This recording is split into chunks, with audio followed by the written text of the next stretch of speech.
Welcome back. આગળ વાત કરીએ તો શામળાજીના અણસોલ પાસે ગોઝારો અકસ્માત સર્જાયો, જે અકસ્માતમાં 3 લોકોના મોત થયા છે।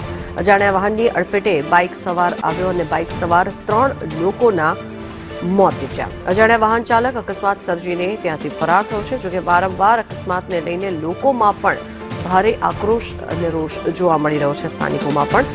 ત્યારે હાઈવે પર ચક્કાજામ પણ કરવામાં આવ્યું અને મૃતદેહને પોસ્ટમોર્ટમ માટે હોસ્પિટલ ખાતે ખસેડવામાં આવ્યા છે।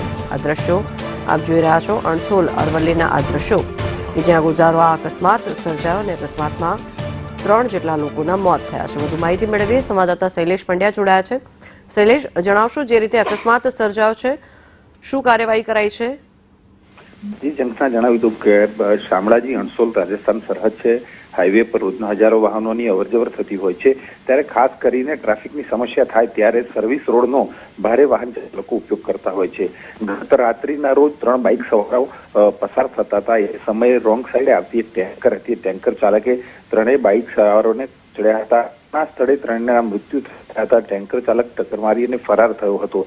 સમગ્ર ઘટનાને લઈ અને સર્વિસ રોડ ઉપર ભારે વાહન બંધ કરાવવાની માંગ સાથે સ્થાનિક લોકોએ ચક્કાજામ કર્યો હતો। જોકે મોડી રાતે પોલીસ સમગ્ર જિલ્લાભરની પોલીસ ઘટનાસ્થળે ગઈ હતી, સાથે સમજાવટ કરી અને મામલો થાળે પાડ્યો હતો। હાલ તો 3ના મૃતદેહો શામળાજી રેફરલ હોસ્પિટલ ખાતે પીએમ ખાતે માટે ખસેડ્યા છે। જી, જી આભાર શૈલેષ સમગ્ર માહિતી।